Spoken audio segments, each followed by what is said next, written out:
Fala, meus amigos e minhas amigas, tudo bom com vocês? Eu espero que sim. Vamos falar aqui neste vídeo sobre a provável escalação de Flamengo e Fluminense para o jogo de logo mais às 9 da noite, para a segunda partida da semifinal do Campeonato Carioca no estádio do Maracanã. Mas antes de iniciar esse vídeo, eu gostaria de pedir para quem não é inscrito no canal, se inscreva no canal, deixa seu like, compartilhe esse vídeo com seus amigos e não esqueça de apertar o botão de sininho para as notificações. Vamos falar aqui sobre a provável escalação que já foi divulgada para o jogo de logo mais no estádio do Maracanã entre Flamengo e Fluminense. Vamos começar pela equipe mandante, né, a equipe do Flamengo, que não terá novidades, né? Teremos aí a escalação do Rossi, Fabrício Bruno, Léo Pereira, Varela, Ayrton Lucas, Eric Pulgar, De La Cruz, De Arrascaeta, Luiz Araújo, Everton Cebolinha e Pedro no ataque. E vamos falar aqui sobre a escalação do Fluminense. O Fluminense que vem aí com algumas modificações, né? Com alguns desfalques, que vai ter Fábio no gol, Manuel ao lado do André, que retorna hoje de suspensão, Guga na lateral direita, Marcelo na esquerda, no meio de campo ali como primeiro volante, Martinelli, Lima e Renato Augusto, que jogará no lugar do Ganso aí, né? Está lesionado. E no ataque você tem ali pela ponta direita o John Arias, o Keno do lado esquerdo e no ataque John Kennedy, rapaz. Vou falar aqui alguns comentários sobre essa escalação do Fluminense.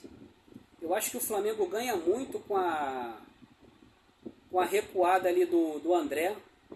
O André que não jogará como primeiro volante, mas sim como zagueiro ali ao lado do Manuel. Eu acho que é um ótimo reforço para o Flamengo você ter esse jogador de qualidade recuado na defesa, porque você perde porque ele perde a principal característica dele, que é a marcação ali no meio de campo, né? Para mim é um dos melhores volantes, um dos melhores primeiros volantes do Brasil, né? E que ficará improvisado ali na defesa, né? Claro que ele já está acostumado a fazer esse papel, né?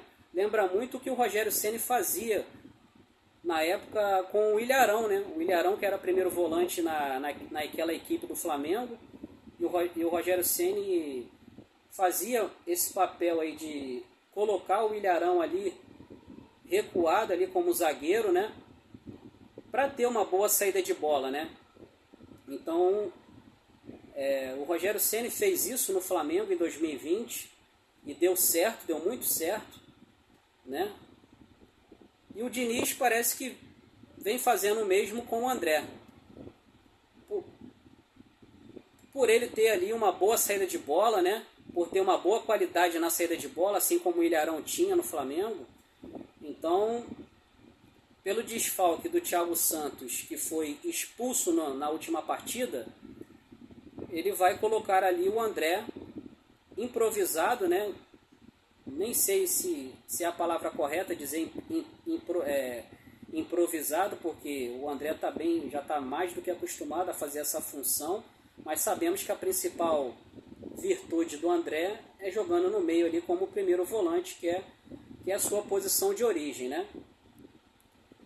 Eu acho que o Fluminense perde muito ali no meio de campo com o André recuado na defesa, porque você vai ter ali como primeiro volante o Martinelli, que na minha opinião o Martinelli ele não é um bom marcador, ele é um jogador que tem muita qualidade técnica e ele apoia bem o ataque ali do Fluminense. É um jogador que joga muito bem do meio para frente, mas do meio para trás ele deixa muito a desejar. Não é um jogador que é especialista em marcação como é o André. Eu acho que ele está mais para um segundo volante do que para um primeiro, né? Mas quem vai fazer a função dele de segundo volante é o Lima, né? Aí sim. E o Renato Augusto, que vai jogar um pouco mais avançado no lugar do Ganso, né? Que também está lesionado. Eu acho que o Fluminense perde muito ali na marcação no meio de campo. E como o De La Cruz deu uma entrevista, se eu não me engano, para a Flá TV, né? Sem menosprezar em nada a equipe do Fluminense, mas ele só fez uma constatação, né? O que ele disse foi que na primeira partida, tanto ele quanto o Arrascaeta jogaram muito à vontade ali, muito livre, né? Sem muita marcação na primeira partida, porque o Fluminense perdeu muito na marcação com a escalação ali inicial ali do Renato Augusto ao lado do Ganso. Então, quando o Diniz tomou essa decisão, o Fluminense perdeu muito ali na marcação no meio de campo.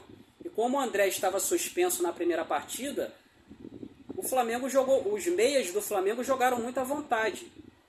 Então, quando você perde o meio de campo, você fica muito vulnerável ali na defesa. E é o que aconteceu. Por isso que o Flamengo jogou muito bem e dominou a primeira partida, né? Não foi só apenas por causa da expulsão do Thiago Santos que o Flamengo cresceu. O Flamengo já estava jogando bem desde o primeiro tempo. No segundo tempo, o Fluminense melhorou um pouquinho ali os 10, 15 primeiros minutos ali. Mas não teve nenhuma chance clara de gol, né? E depois ali no contra-ataque, num erro de saída do Fluminense ali, o Cebolinha roubou a bola, deu um tapa na frente. E o Thiago Santos ali, como era o último homem, não teve muito o que fazer. Estava muito exposto ali, deu aquele carrinho ali de uma forma muito imprudente, acabando sendo expulso pelo VAR, né? E o juiz de campo não teve nem a competência de dar o cartão vermelho direto para o jogador. Teve que ter a intervenção do VAR para ele poder olhar e realmente constatar que era falta para cartão vermelho e não para cartão amarelo, né? E foi muito bem expulso, por sinal. Então o Fluminense, na minha opinião, mais uma vez na partida de hoje, perderá e muito na marcação no meio de campo, com o André jogando recuado na defesa, e você tendo ali no meio Martinelli, Lima e Renato Augusto, que para mim nenhum dos três tem características de marcação como tem o André.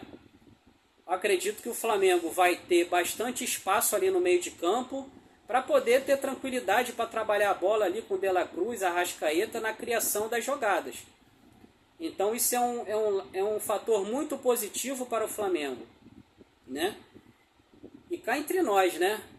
Se você tem dois zagueiros de ofício ali como opção para jogar, que é o caso do Antônio Carlos e do David Braz, e você não colocar um desses dois jogadores para ficar ali ao lado do Manuel, e você recuar o André ali para a defesa, para fazer dupla de zaga com o Manuel, você perde muito no meio de campo. Você ganha na saída de bola, mas perde muito no meio de campo. Então isso é muito bom para o Flamengo. E eu fico imaginando a cabeça desses zagueiros aí do Fluminense, o Antônio Carlos e o David Braz, com essa decisão do Diniz, né?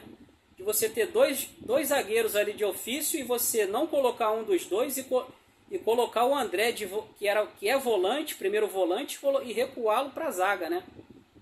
Eu acho que isso daí para esses zagueiros, para o David Braz e para o Antônio Carlos, é uma decisão muito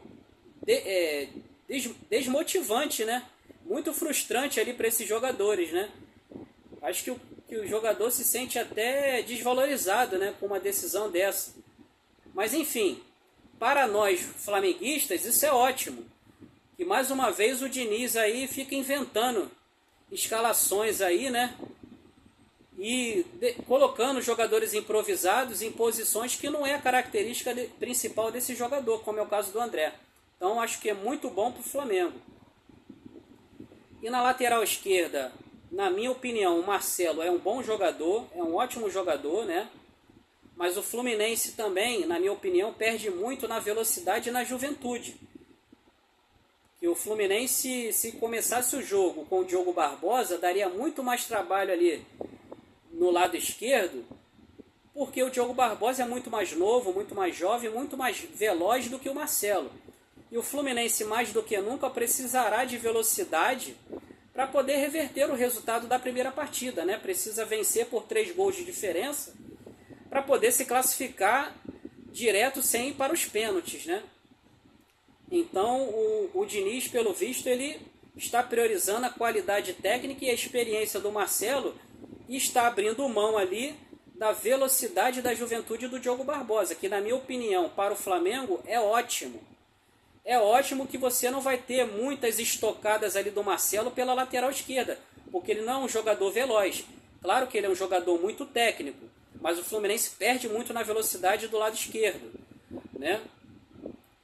Eu acredito, e o Flamengo agora precisa ter uma atenção redobrada com esse trio de ataque do Fluminense. Que aí o Fluminense acertou, mas não, na minha opinião, por competência do Diniz.